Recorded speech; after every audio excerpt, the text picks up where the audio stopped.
It's this performance online culture designed for, I don't know, teenage boys and their grown-up equivalents.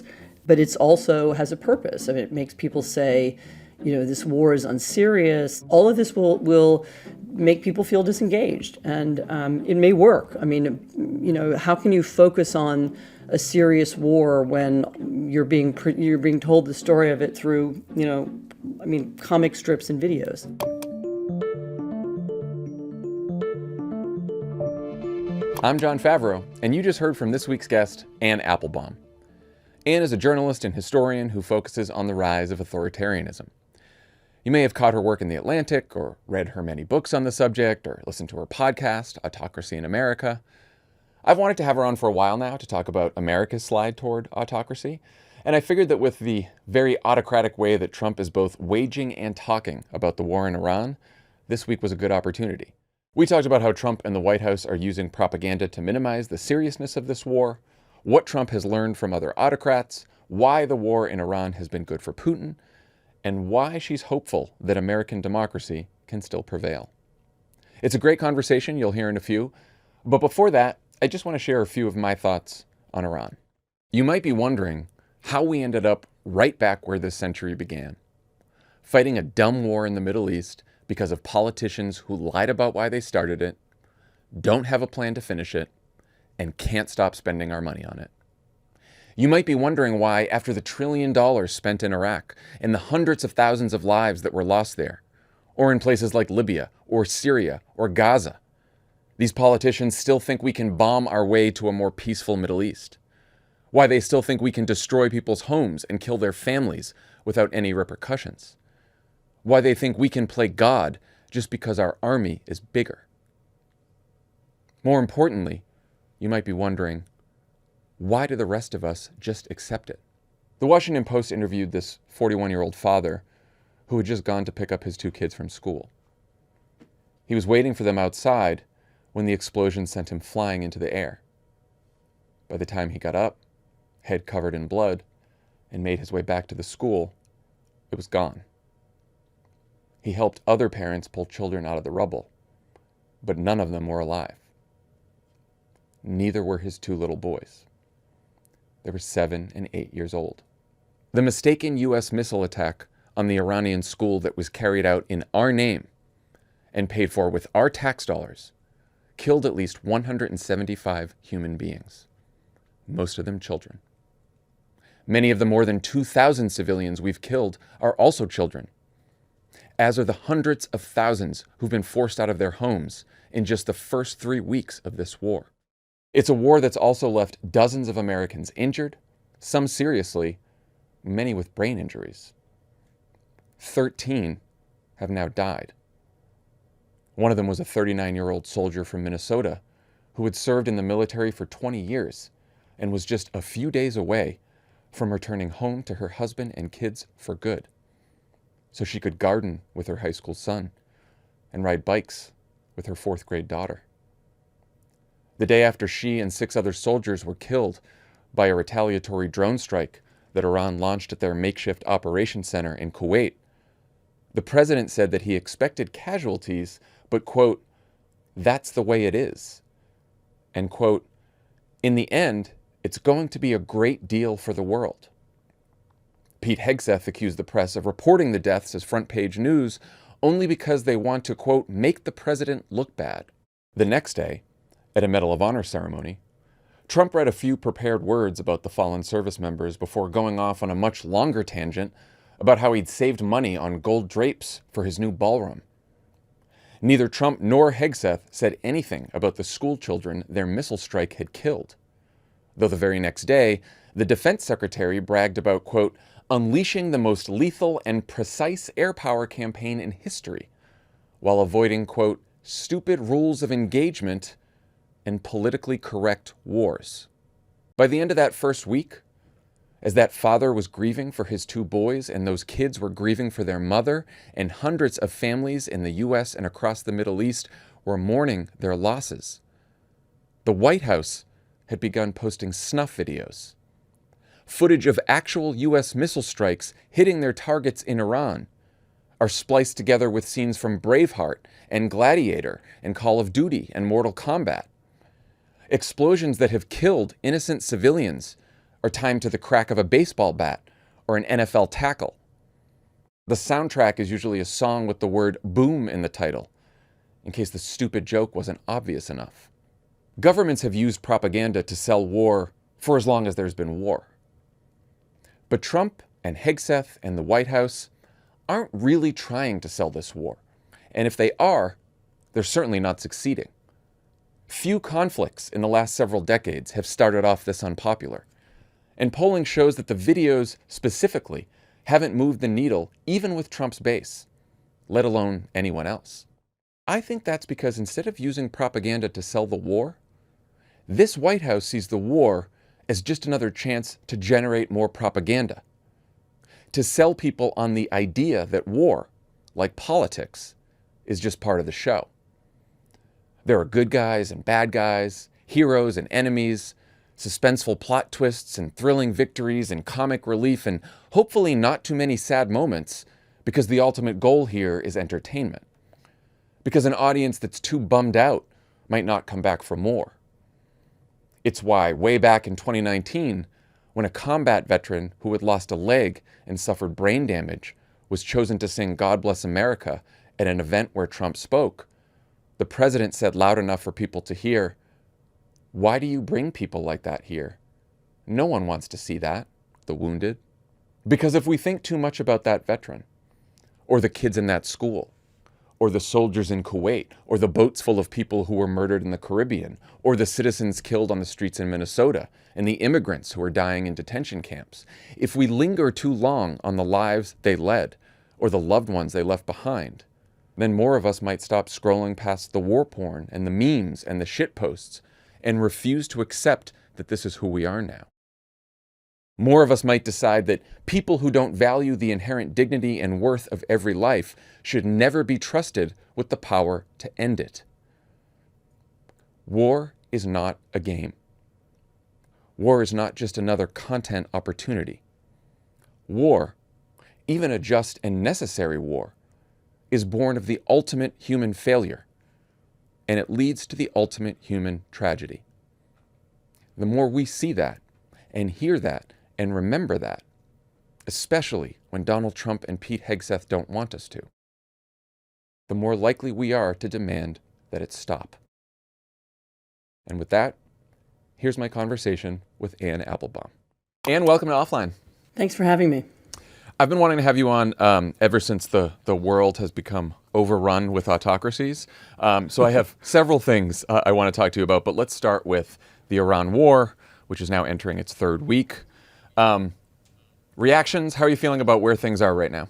I'm really disappointed and yet not entirely surprised that there appears to have been no planning for what would happen after America and Israel started dropping bombs. There was no planning for the reaction and the collateral damage in the Middle East, and there was no planning for Iran.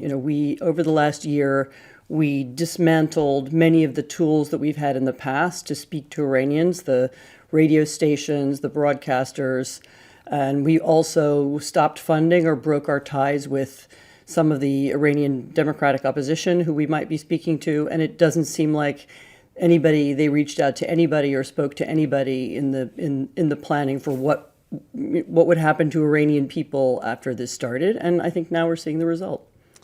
I can't recall another time, maybe not even Iraq, where an administration has delivered so many conflicting justifications for war that they can't seem to settle on. Imminent threat to U.S. troops, then to Israel, then nuclear capabilities or nuclear aspirations, then regime change.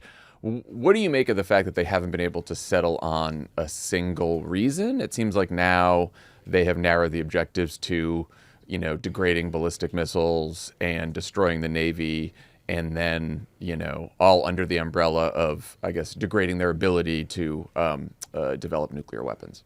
I think the difficulty that everybody's having, not just in the U.S. but everywhere, I'm in Europe right now, is that all of us are seeking to put a rational frame on the actions of the US president because it's so unbelievable and impossible to process the idea that he acts out of impulse and whim and that he doesn't have a bigger strategy and he doesn't think about what happened in Iran up until before he became president or what will happen in Iran after he's president. He doesn't see Iran as connected to other places.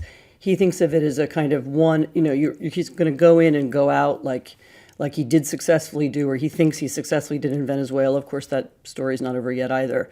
But all of us want to make this into a story, and that's why people keep asking for reasons and rationales. And it seems to me, especially in these conversations he's had in the first few days of the war with journalists, that what he's doing is kind of message testing. He tries out one explanation for why he did it and sees what that sounds like, and then he tries out another explanation for what did it. And you can even see his administration kind of running to catch up with him. He says one thing and they try to echo that, and then he says something different and they have to change their story as well. And I think we're dealing with something that was fundamentally irrational. I mean, he felt like it that day. We'll learn eventually whether it was ultimately Netanyahu who convinced him or whether it was Jared Kushner who convinced him or whether, he just looked at the map and thought he'd like to do something dramatic this week to distract from other things. We'll eventually find that out. But trying to see it as a rational strategy makes no sense.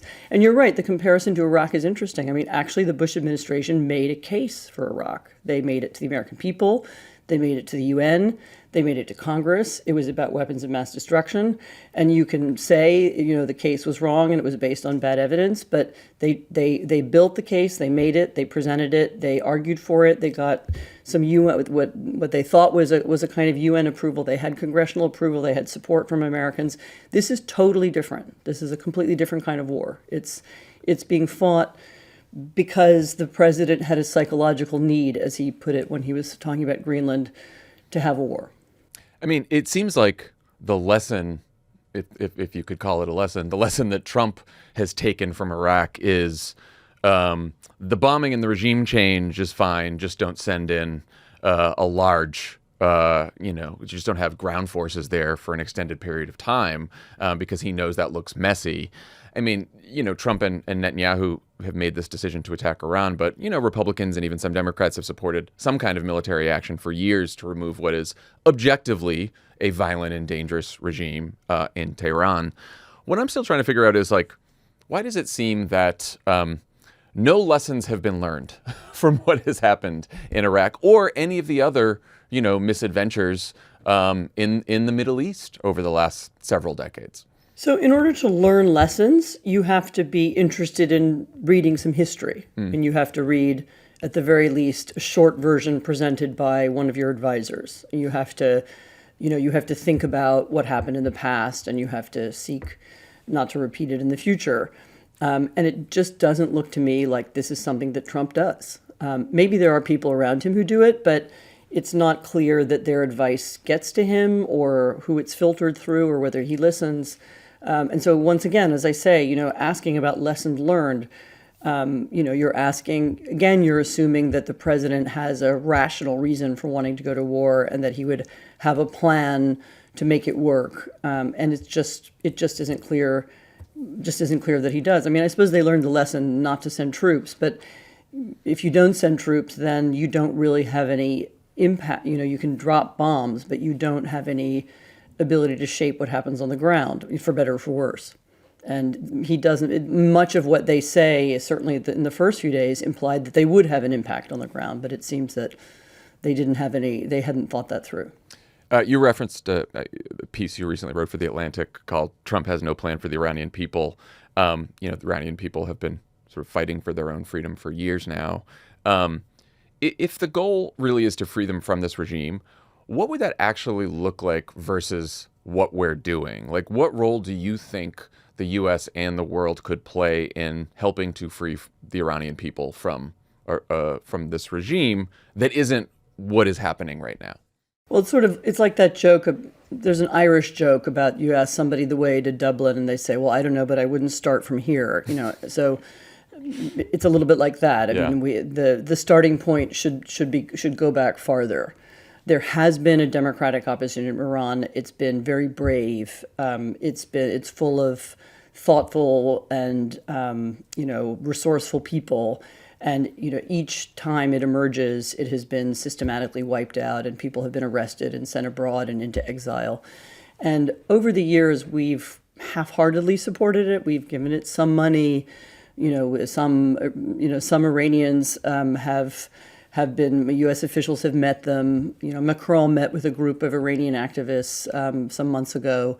The president of France, president of the United States has stayed somewhat away from him. I mean, there's that group. There's a group of people around the son of the former Shah.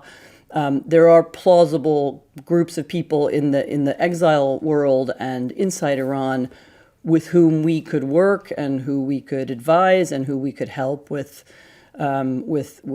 money and with examples and so on. But we never did that. And so starting from right now, it's much harder. I mean, I talked to somebody who's a Iranian human rights activist a few days ago, and I asked her, this is right after the war had started, and I asked her, has anyone got in touch with you from the administration? And she sort of laughed and said, no, of course not. And so, we aren't even, as far as I know, I don't see it and I don't hear it. We don't seem to be talking to people inside the country who would be in a position to help the regime change. I mean, you would have to have some people from inside the system, not probably the leadership, but you'd have to have some people who are willing to resign or walk away. You would have to have some people from the outside who had some kind of credibility, and there are such people. You would have to help them. I mean, we were able in the 1980s, for example, to help the then Polish opposition. I say here because I'm in Poland right now, who were fighting communism. There was a much less violent system, and we weren't bombing Poland. But we were able to help them work together, offer them, I mean, at that time it was about Xerox machines, and books and contacts and small amounts of money. And we were able to help the opposition. We didn't make them win. We didn't help them come to power. We didn't decide their future for them, but we had a, kind of non-permanent set of contacts with people who might be the future leaders of Poland. And we should have had that with Iran for the last decade, more probably, and we don't seem to have it now. So I mean, if it were me, I would have started with that. I would have been speaking to people inside the country and outside the country who had ideas about how to reshape the landscaping. The idea that the U.S. from the air is going to do that has always seemed ridiculous. I mean, it is possible that the regime is weakened, that people won't want to fight for it. I mean, there are things that could happen as a result of the bombing that could end up could end up well for the Iranian people, which is what I truly hope happens. But that would be more by accident rather than by design. I'm curious what you think about how Trump and his administration have been talking about this war. Early declarations of victory, minimizing the dangers and the casualties, bragging about all the bombs they've dropped and the bad guys they've killed. Trump has threatened to make it, quote, virtually impossible for Iran to ever be built back as a nation again. Which is horrible. Horrible. Yeah. Hegseth said, quote, the only ones that need to be worried right now are Iranians that think they're going to live. What do you make of the rhetoric they're using? It's very cartoonish. And I think it's a little bit like the rhetoric they were using around ICE. Yeah. It shows how online this administration is and how shaped they are by this, the performative nature of online communication. It's all about memes and, loud language and vulgarities and how do you shock people and how do you stun people and how do you scare people with language. I mean, it's, as a nation conducting war where people are dying, including Iranian children and innocent civilians. I mean, I'm sure, leave aside the bad guys, but there are other people dying, and there are some Americans have died. That's a really serious matter, and it should be treated by, you want to see your head of state treating this as something that's important and grave and somber, and not a Marvel comic dialogue, or maybe a Marvel comic movie dialogue. I mean, I don't know if they even read the comics, but it's something about the way they've learned to read and communicate. They don't, once again, it's more evidence they don't read history books. They don't think about the weight of what they're doing, the consequences over time, the way it will be seen. American presidents have always thought about history and their role in it and their predecessors and what will come after. And this is really an administration that has no sense of time at all, time or seriousness or gravity or the value of life. And so they've reduced this very serious war, which is going to have serious consequences for people all over the world, actually, because of the economic impact and so on, as well as for Iranians, not all of whom are bad guys. And they're unable to treat it, they're unable to talk about it even in a way that accords what they're doing with appropriate seriousness. I mean, I think also about these White House daily propaganda videos that splice real airstrike footage with clips from movies and sports and video games, and I think it's horrific. With Trump and Hegseth, they're both unserious people. They spout off all the time, but it does seem like a concerted strategy on the part of the government and the administration to put out these videos that not only minimize the seriousness of war, but sort of promote this nihilism, this sort of dehumanization, this like, don't worry about what's going on, everything's a game. I know that you've thought a lot about the way autocracies use propaganda and information warfare. Like, what do you think they're trying to achieve with these videos? Or what do you think the effect of these videos is? Because who knows what their intentions are. So nihilism is the right word. So what autocratic regimes learned to do over the last couple of decades, in their attempts to control the internet. Some of them literally control it. The Chinese have tried to control what it is that people see and so on. The Russians and others came up with a different tactic, and their tactic was flood the information space with junk, offer contradictory explanations for things, sometimes inside the same television program. Offer people very violent images or very frightening images. And the point of that was to make ordinary people say, politics is horrible. I don't know what's true and what's not true. I can't be idealistic. I can't believe in anything because everybody's lying. Everyone seems to lie. And of course, they also smear their enemies in doing this as well. Everyone's lying. Everyone's bad. I'm just going to stay home and I'm not going to be involved. And that's what they want. That's what an autocracy wants. It wants disengaged citizens who are maybe disgusted or horrified by the propaganda, don't understand it, and want to stay away from it. And I think, you're right that the point of these videos, again, it's this performance online culture designed for, teenage boys and their grown-up equivalents. But it's also has a purpose. I mean, it makes people say, this war is unserious. It's, also the images of violence are frightening. The various different stories that are told are confusing and contradicting. Who knows what's really true? I mean, actually, even the thing you mentioned before, Trump giving multiple reasons why he's fighting. All of this will make people feel disengaged, and it may work. I mean, how can you focus on a serious war when you're being told the story of it through, comic strips and videos?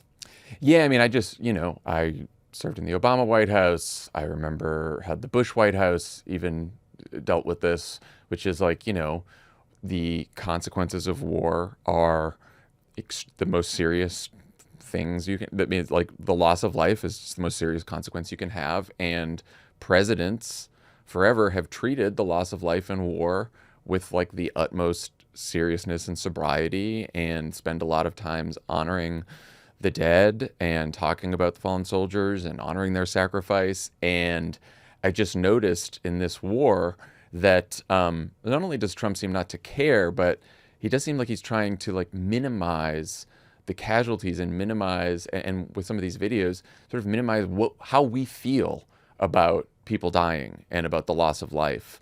And, it does remind me of what he's doing, what he's done domestically with ICE, what they did with Alex Preddy and Renee Good and all these immigrants. Like, they just don't want us to see the people who are being hurt and who are losing their lives as human beings that have equal value to the rest of us. No, that's exactly right. I mean, if you remember, Alex Preddy was, within half an hour was being described as a domestic terrorist, as was Renee Good. So the idea, you're right. Immediately, the idea is to minimize it. They're not real people. They're radicals. They're enemies. They're terrorists. I mean, all the Iranians are terrorists. And I mean, but Trump has been telling us this all along. He's been telling us two things all along. Number one, this kind of dehumanizing language he was using during the 2024 election campaign. He was he was talking about his enemies and immigrants being vermin. He used literal language from Hitler, talking about immigrants poisoning the blood of the nation, as if they were a disease. He talked about Kamala Harris as a radical Marxist leftist. And all of his enemies, as he pinned them in extremist political boxes. And that's the language. That's what dictators do. They pretend that their legitimate political opponents aren't real. They're parasites who can be wiped out. They're snakes who can be stepped on. I mean, that's the kind of language that Stalin and Hitler and others have used. I mean, it's a known tactic. And of course, the other thing Trump has been telling us, and I mean, the editor of The Atlantic wrote this, and then it was backed up by some of the generals who worked for Trump in the past, is that Trump doesn't respect soldiers, and he doesn't respect fallen soldiers, and he calls them suckers and losers, and he doesn't know why they would fight, and he wouldn't do it. And at the funeral of the 6 soldiers who came home from Iran, whose bodies came back from Iran, rather, he showed up at the funeral in a blue suit and a red tie and a baseball cap, which is, I mean, I don't know of any head of state who would do that anywhere. And I don't think there's any American president of any political party who would dress like that at a solemn funeral. And I think you're right. I think the point is he doesn't want Americans to take this seriously because he's afraid of the consequences for him. Yeah. Ultimately, again, the consequences of the war and the purpose of the war are for him. And, he doesn't want people to be against the war because then that might be a political problem for him. And so the way he thinks about it just isn't the way anyone else has ever thought about it. It's not about the people who've died and the families who need to be comforted. It's about him. Yeah. And, how it will affect his popularity or whatever it is that he cares about. Yeah, I was thinking about that story. It's in maybe the same piece as the suckers and losers revelation, but it's there's been 2 times now, I believe, where Trump has seen wounded veterans, combat veterans, at an event, and I think once he turns to John Kelly, his chief of staff at the time. Once it's Mark Milley, former Joint Chiefs of Staff, and he said, well, why are you shouldn't have them in the front row. Why is this guy singing who's a wounded veteran? People don't want to see that. And that doesn't look good for me. So the idea that these combat veterans who've been wounded, that somehow their presence is going to, bum the audience out or somehow reflect poorly on Donald Trump is really all he cares about, because the whole thing is a show, which is a very autocratic thing to do. Yeah, it's a show. It's a performance. The consequences aren't for other people. The only consequences that matter are the ones for him. Yeah. And he does think in terms of, as I said, performance. What does it look like? How are people reading it? Not what does the war mean? What's it doing? What's the impact? How's it affecting Americans? How's it affecting other American allies? None of that is important because it just doesn't register on his radar of what he cares about. Offline is brought to you by OneSkin. Love it. What's your favorite OneSkin product? I like the OneSkin eye cream. I use that. I use that. It's great. Yeah, your eyes are looking great. Yeah, that's right. Thanks. Hey, thanks, John. I like OneSkin because it's the first skincare routine I've ever had, other than just splashing some water on my face. Yeah, it works when Definitely you're better than young. that. Now that we're Not so much anymore. aging out of the demo. At the core is their patented OS1 peptide, the first ingredient proven to target senescent cells, a key driver of wrinkles, fine lines, and loss of elasticity, all key signs of skin aging. And these results have been validated in 4 different peer-reviewed clinical studies with more than 1,000 5-star reviews. People consistently mention smoother, firmer, healthier-looking skin and how easily these products fit into their daily routines. Editors have named OneSkin a leader in skin longevity with recognition from Fast Company, Mind Body Green, Bloomberg, and The Today Show. Founded by an all-woman team of longevity scientists with PhDs in stem cell biology, skin regeneration, and tissue engineering, OneSkin is rooted in real science and expert research. Born from over a decade of longevity research, OneSkin's OS1 peptide is proven to target the visible signs of aging, helping you unlock your healthiest skin now and as you age. For a limited time, try OneSkin with 15% off using code OFFLINE at oneskin.co/offline. That's 15% off, oneskin.co with code OFFLINE. After you purchase, they'll ask you where you heard about them. Please support our show and tell them we sent you. Offline is brought to you by Sundays. Is your dog's food created to maximize your dog's quality of life or to extend the food's shelf life? Think about it. And while you do, let me tell you about Sundays. Sundays was founded by a veterinarian and mom, Dr. Tori Waxman, who got tired of seeing so-called premium dog food full of fillers and synthetics. So she designed Sundays, air-dried real food made in a human-grade kitchen using the same ingredients and care you'd use to cook for yourself and your family. Every bite of Sundays is clean and made from real meats, fruits, and veggies with no kibble. That means no weird ingredients you can't pronounce and no fillers. And the best part, you just scoop and serve. No freezer, no thawing or prep, no mess, just nutrient-rich, clean food that fuels their happiest, healthiest days, so you can get more of them to share together. We switched to Sundays, and Leo absolutely loves Sundays. It's also easier to store, easier to serve. It's not that wet dog food that's kind of gross. He loves it. You know, I highly recommend it. Make the switch to Sundays. Go right now to sundaysfordogs.com/offline50 and get 50% off your first order, or you can use code offline50 at checkout. That's 50% off your first order at sundaysfordogs.com/offline50, sundaysfordogs.com/offline50, or use code offline50 at checkout. I want to talk about the global reaction to Iran and what you're hearing. How's Europe reacting to this? How are our allies reacting? Because I was sort of surprised at the outset that I think the statements from some of the leaders in Europe and Mark Carney in Canada were like more supportive than I imagined, or at least somewhat neutral. And I don't know how they've been thinking about things since then. I think it's the silence that you're hearing is the silence of people who are pretty angry. But who don't see the question is what's to be gained by criticizing Trump at this point. I mean, people, everybody has mixed feelings. Even I have some mixed feelings because the Iranian regime is such a horrible regime, and nobody's sad about the idea that it might fall. Right. And Iranians in exile. There was a big demonstration in Berlin of Iranians in exile who were dancing in the streets because they were so happy that Khamenei died. And so I think people, certainly at the beginning of the war, wanted to kind of pay homage to those feelings and say, well, it's not a regime that we, that anybody wants to be seen supporting. And I understand that. But I mean, I think certainly as it's gone on and as it's become clear that there's no plan and the regime, maybe it's not about regime change, maybe it's about these other 7 things. As it's become clear that the costs are going to be borne by Europeans, because that's who will pay the higher oil prices and will pay for the disruption in air travel and the rest, and maybe eventually costs of refugees and other things. I think people have been getting angrier and angrier. You heard already the Spanish prime minister say that he absolutely refused to I think he's balanced that a little bit, but he made a very strong statement against the war. And I'm fairly sure he did this because he thought it would be popular. And you will also start to see other European leaders because as the war goes on, it's less and less popular, who will begin to, those who have elections coming or who might begin to, see that the dislike of the war will, it's worth coming out for, because it'll help them.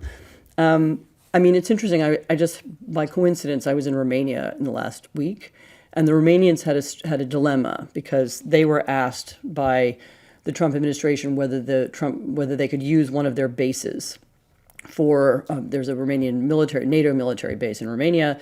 Could they use it for transport of some equipment to Iran? I don't know exactly what it was, but it was something. Could they use the base for Iran? And, in Romania, the war is also unpopular.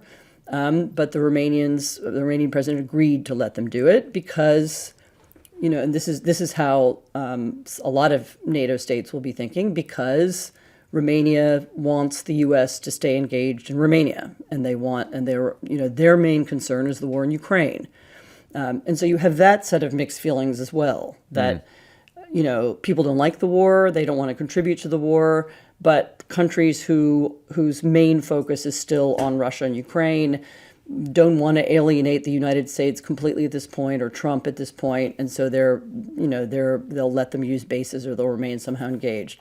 But I don't see the war anywhere being popular, and people are as horrified in Europe by the constant change of narratives as people are in the United States. Speaking of the war in Ukraine, how's Putin viewing all this? It's a very interesting question, because in a lot of ways the war is good for Putin. Oil prices are high again. That's good for him because that's his main source of income.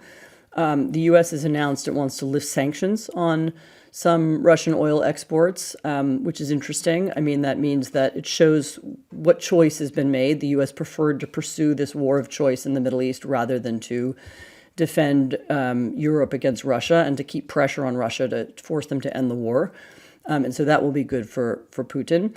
There's also the strange, Zelensky said a few days ago, the president of Ukraine said a few days ago, that in the first 3 days of the war in the Middle East, more air defense missiles were let off. I think it's 800. He said something like 800 air defense missiles were let off than Ukraine has had access to since the beginning of the war.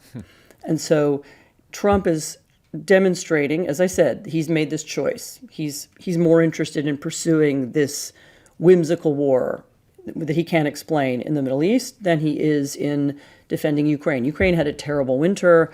They were short of air defense missiles, and their electricity system was destroyed, which was horrible when it was really cold there, especially. And this is, yet another demonstration to Putin that Trump just isn't that concerned about his war and doesn't want to end it. So it's sending all kinds of signals to Putin as well. And remember, it's really important to remember that, in many ways, the war in Ukraine has a very important psychological element. So this is a war that will be over when Putin stops fighting, when he decides he can't win, Ukraine is going to remain an independent country, he's not going to be able to conquer it, and then the war will be over. And so everything that Trump does to encourage Putin with the idea that the U.S. doesn't really care and the U.S. is out of it and the U.S. is not going to put pressure on Russia and the U.S. prefers to fight Iran, rather than help Ukraine.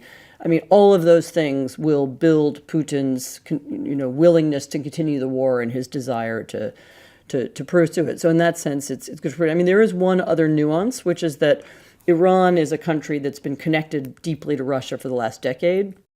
The Iranians gave their drones to Russia at the beginning of the war in Ukraine. Russians then learned to produce them. It's pretty clear that Russian technology is being used by the Iranians as well as Russian tactics. I don't know why this surprised the U.S. administration, but it did. And so, Russia has an interest in Iran not being defeated. And so you will see, we may not see it, but it may happen that there will begin to be more, if the Russians think the Iranian regime in some form is going to survive, they may also begin sharing more. I mean, we know from a lot of reporting, we've been told that the Russians are sharing targeting data and satellite information with the Iranians. We see them sharing drone tactics and electronic warfare tactics that come from the Ukrainian war. We've seen those being used in the Gulf. And so, Putin is going to have, particularly if the war goes on and becomes more embarrassing for the United States, Putin's going to have an interest in pumping up the Iranian side. And then finally, there's one more aspect, which is interesting, which is, of course, the one country on the planet that really understands how to fight Russian-style drone warfare is Ukraine. Yeah. And Ukrainians have put together teams. They've sent 3 teams to the Middle East already. I think to the UAE, and I don't remember the other 2, but so 3 of the Gulf states they've sent teams to, and they're talking to some others. And because their systems aren't just about the physical drone, it's about how you operate them, how you use the software, how you use drone interceptors, and they're sending some teams to train people in the Gulf, and for which I hope they're going to get some kind of compensation or some, weapons sharing in the future. I'm sure they will. But this is a monumental American oversight. Why didn't anyone think about talking to the Ukrainians before the war? Why doesn't the U.S. use their style of technology? Why didn't the U.S. suggest that the Gulf countries do it? I mean, why are we doing this now, rather than beforehand? It's evidence more of what I was saying before, that Trump just doesn't see the bigger picture. He's not interested in how Iran relates to Russia or to, or to Ukraine, or how the war that's happening in Europe can affect the war that's happening in the Middle East. It just doesn't. He doesn't think in terms of that kind of geography or those kind of interconnections. It's sort of every incident is separate. And again, his interest in each one of them is how it relates to him, to Donald Trump. Yeah, I mean, there was also there's a Times piece when the war started about how Trump's rhetoric around Iran echoes Putin's rhetoric around Ukraine, the dehumanization, sort of the denial that there's a legitimate government to negotiate with, on and on and on. What do you think Trump has learned from Putin about how to wage and sell a war? And more broadly, do you think autocrats like Trump and Putin study each other's playbooks consciously, or does this kind of rhetoric and behavior just sort of converge naturally? So certainly autocrats do study each other's behavior, and they borrow tactics, and they borrow the ways in which you suppress demonstrations and so on. I mean, it's really clear that they copy each other and they learn from each other. Whether they actually sit down and discuss it, I don't know. And as I've written, I don't think there's a secret room where they all meet in a James Bond movie and they Right. exchange information and secret handshakes or anything like that. But they do watch each other, they do speak to one another, and they do pay attention. I mean, in the case of Trump and Putin, there's something. We've been talking about this for decades, so you've heard this before. But there is a weird way in which Trump has always admired Putin, and what he seems to admire is the fact that Putin has no restraints. He can act without any. There's no Congress, there's no courts, there's no opposition. There's nobody who can, he can do whatever he wants, or that seems to be how Trump sees it.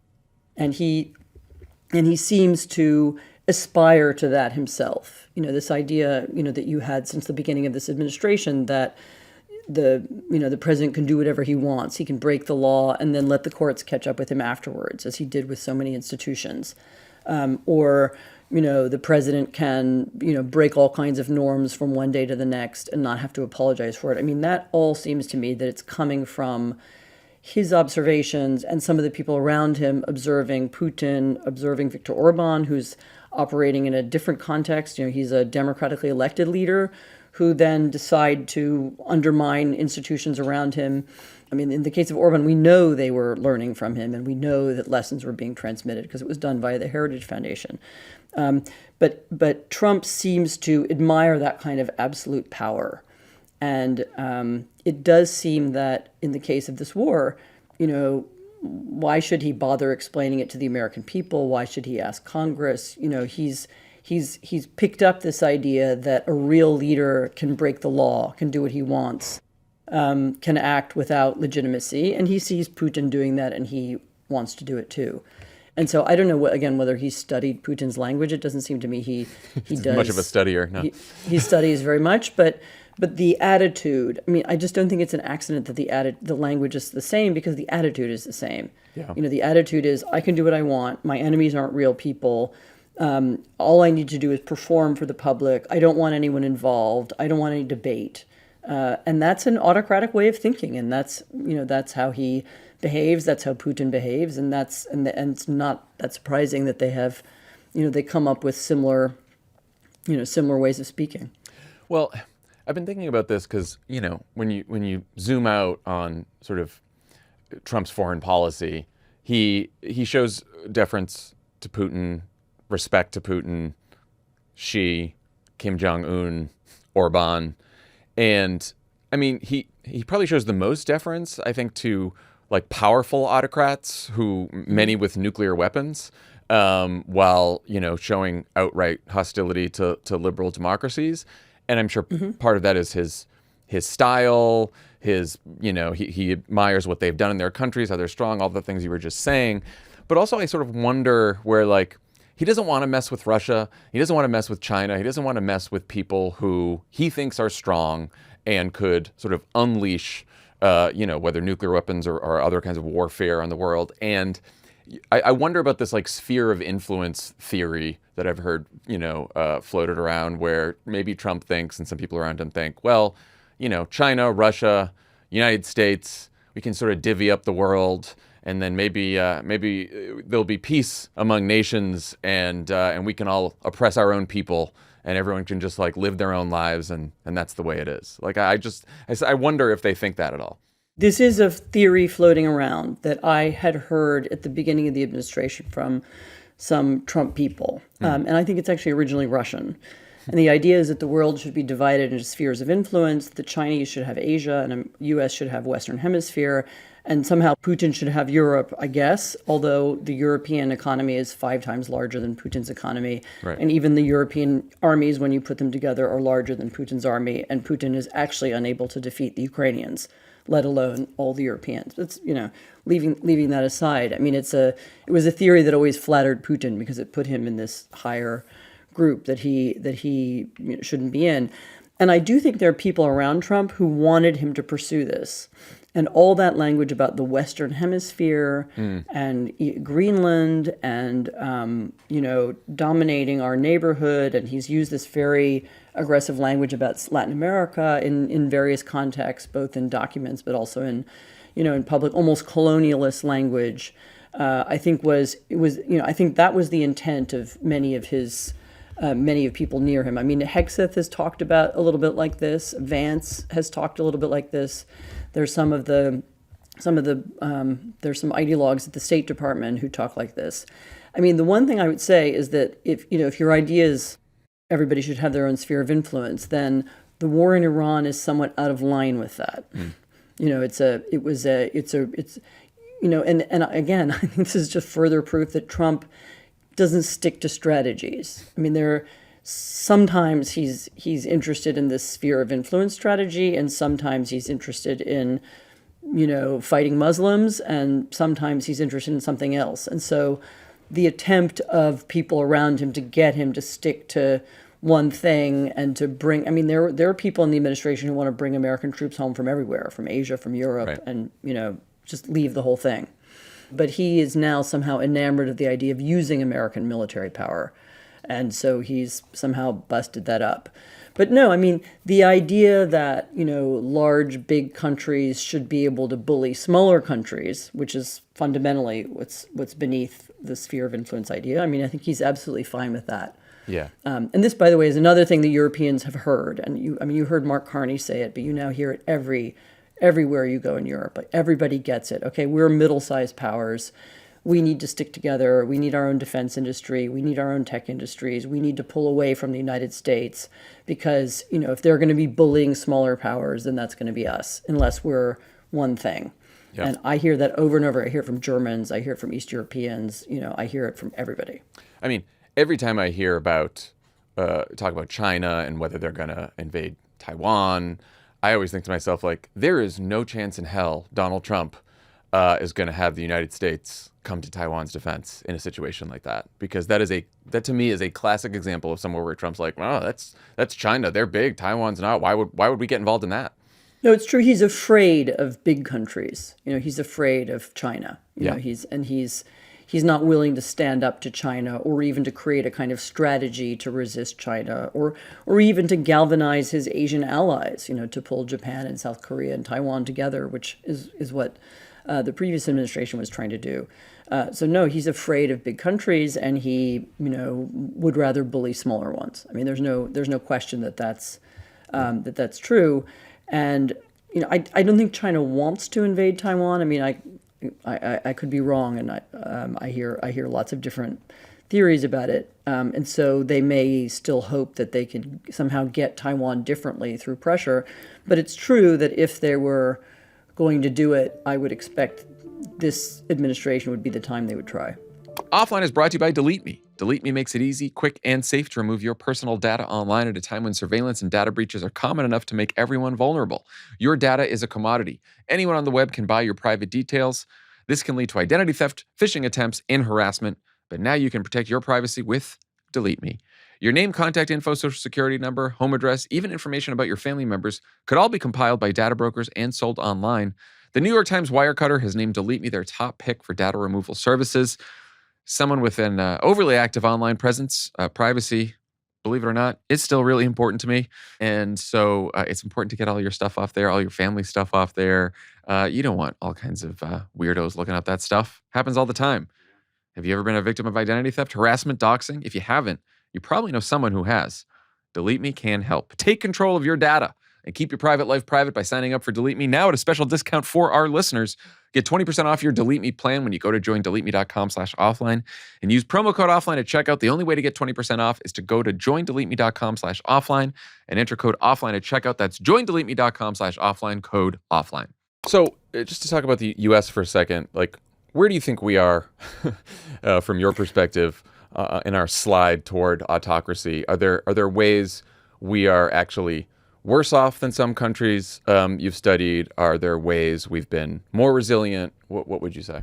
So I have to say that the progress of dismantling institutions and changing the rules happened much faster in the United States than I've ever seen it happen anywhere else. Wow. So Viktor Orban took years to do the same stuff.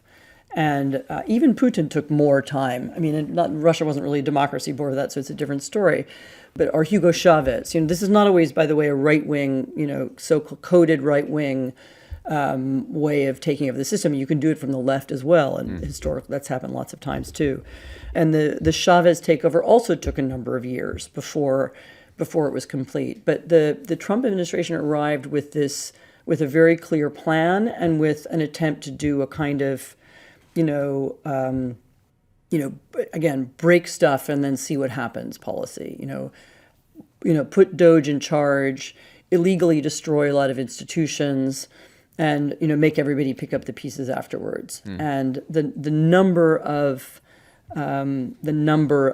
rules they broke and laws they broke, and even spoken and unspoken rules of American politics, the pressure they put on big media companies, the pressure they put on some law firms, all of that was pretty unprecedented, and it all happened very fast. The other thing I think that's unusual and different about the U.S., the Trump administration's assault on the system, is the role played by the tech companies.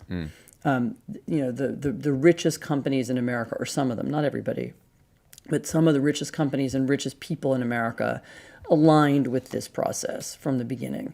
And that I didn't know of a precedent for that. So it wasn't just the government doing it; it was also the tech companies doing it, and they seem to be doing it because they see financial advantage. I mean, they can get contracts with the government. If they help the Trump administration win, if they if Musk manipulates Twitter in order to make the world see far right propaganda more often, then they can.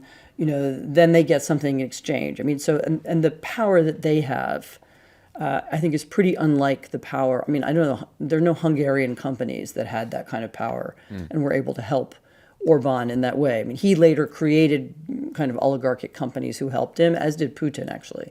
Usually it works the other way around. The authoritarian creates the oligarchs, and in our country we had the oligarchs already, and it was when they aligned with Trump that he was able to do all these things much faster. Having said all that, the fact that they did it fast, the fact that they broke so much so quickly, the fact that by doing so they, at the very least, they've unsettled the economy, and with this war they've created real anxiety and fear.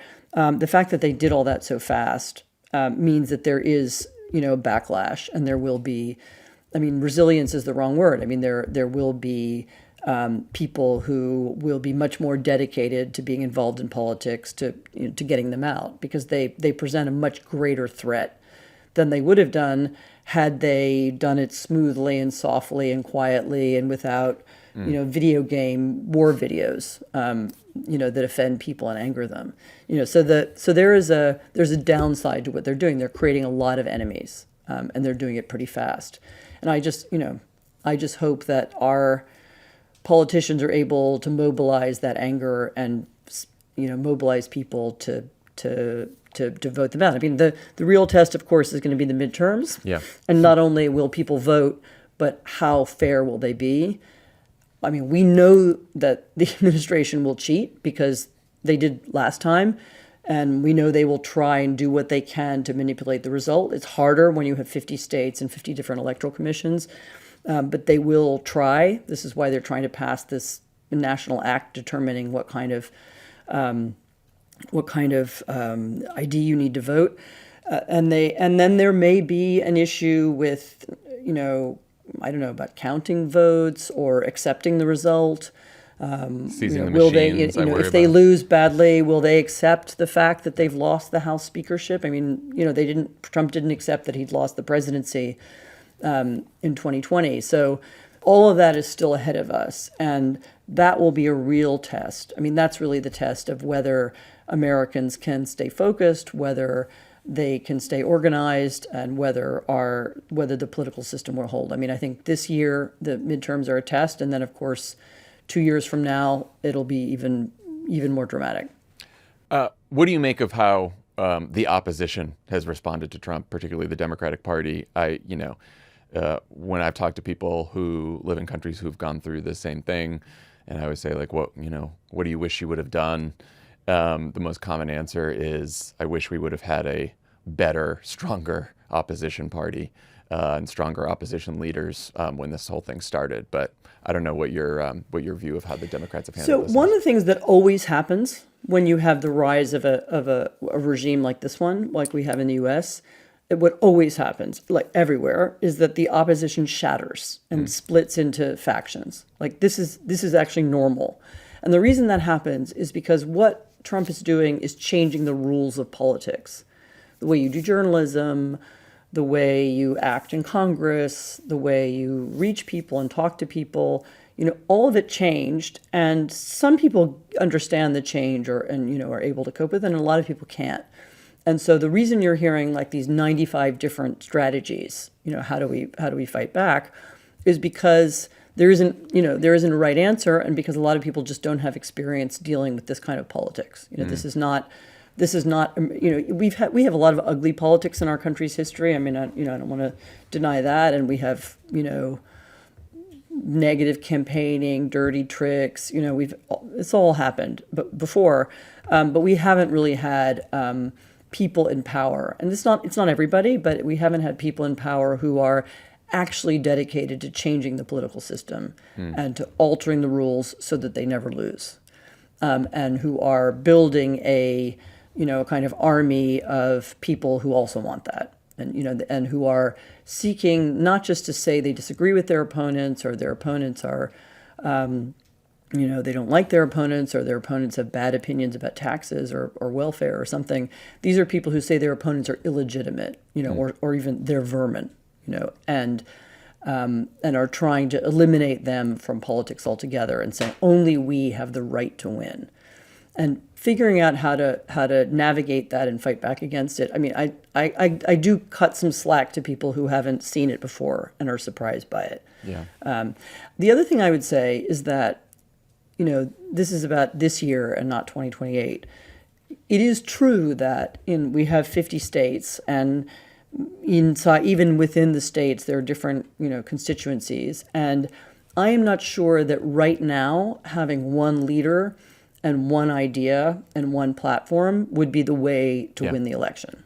Yeah. I am fine with there being someone very different running in rural Colorado or urban New Jersey or, East Texas or, West Virginia.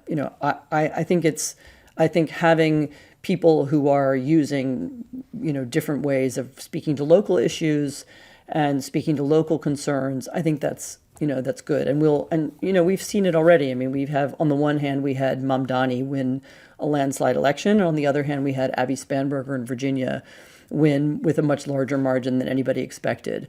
And those are two different places, and it seems right to me that two different kinds of people were able to take advantage and win. And so I don't think there are people out there who are looking for one answer or one message, and I think it's fine that there are different messages. I mean, the main thing is that people recognize the reality, the way in which the right, and these aren't conservatives, these are radicals, where this kind of radical right has captured a part of the population,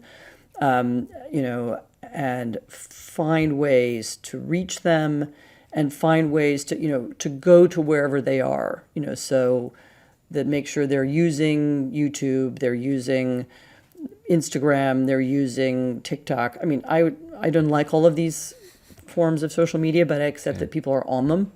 And if that's where they are and that's where they're getting their information, then all of our politicians have to be on all of them too. And so figuring out what is the message for your state or your county or your constituency, and then using the tools that people use to reach them, I think that's most important now.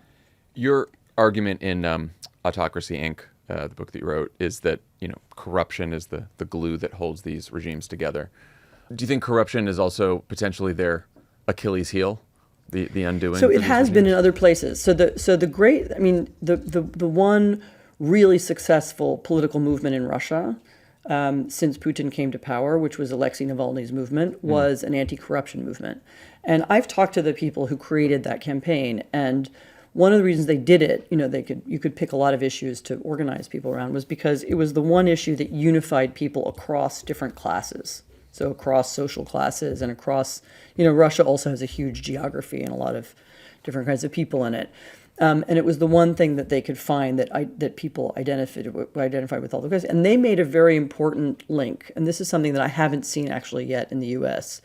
In that, of course, they talked about Putin's corruption. Navalny famously made these kind of mini documentaries about Putin's palace and the ways in which his entourage hid their money and spent their money. And this was important in Russia, where there's a lot of secrecy around money. And he showed it, and they were kind of humorous and well produced, and hundreds of millions of people watched them. But they did something else, which is they connected the story of that corruption to ordinary people. So they said, they have palaces, and that's why you have bad roads, or that's why you have bad hospitals. And one of the things that I haven't heard American politicians do yet, and this is partly because I think some of this stuff is so new. I mean, this is the most corrupt administration we've ever had, and there isn't anyone in second place. Yeah. This is Trump has his own companies. I mean, for all, we've been talking about the Iran war. For all we know, the real reasoning of the Iran war is that, the Saudis are his business partners, and they asked him to do it. And because he's in business with them, he did it. I mean, I don't know that the explanation was that simple, but it might be. Yeah. And the fact that that's even a possibility already makes Trump totally different from any American president before him. And there's nobody who's profited off being in office, whose family has profited off being in office, to the tune of billions of dollars. This isn't, what was it, Billy Carter with some, the weird relative who tries to make money off his cousin, the president. I mean, this isn't that. This is huge money. And it's out in the open, most of it. And it's open. And, we were talking about the negotiation with Ukraine. I mean, we know there's two negotiations. There's one about the future of Ukraine, and there's one about America's business deals with Russia.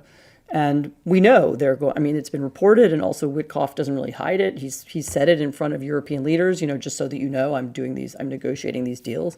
And that's also unheard of. And we don't really know what Trump's motives are in Ukraine, because they might just be, once again, they might be financial. Anyway, the point is that there's a lot of this reporting, and I try and keep track of it, and I write about it periodically. But what we need at some point is for politicians to begin to connect the dots for people. Yes. Why is your government dysfunctional? Why are you losing your health care? It's connected to the fact that, you have enormous corruption at the highest level. Yeah. And the corruption isn't somehow systemic and it's not like the deep state. It's actually Trump and his family and the people around him, and the numbers of conflicts of interest in this administration. Also, there's no comparison. The people who have private interests in whatever cabinet position they have or sub-cabinet position they have is also, it needs to be presented to people and told as, so that people understand it. Otherwise, it really is a story that's complicated, it's far away, a bunch of rich people who live in Washington, we don't know about it. And making people understand how it affects them, that's something that I'd like to see American politicians follow the Russian opposition in doing. Yeah, and it also has the benefit of outflanking Trump on sort of the populist rhetoric and policies even that sort of led him into the White House in the first place, by actually connecting the corruption to people's everyday lives and what they're angry about. Trump presented this completely false story, of the elite that's hurting you. But, he is the elite, and the people around him are the elite, and the richest people in America are on his side. And, they are reshaping the system in ways that we can see to their own advantage. And I don't think it should be that hard to explain it to people. He lied to you. He said he was going to fight the swamp, but he's made it much worse. Yeah. Yeah. Anne Applebaum, thank you so much for joining Offline. This is a great conversation, and appreciate you coming on. Oh, well, thanks for having me. Hope to talk to you again. You too. Take care.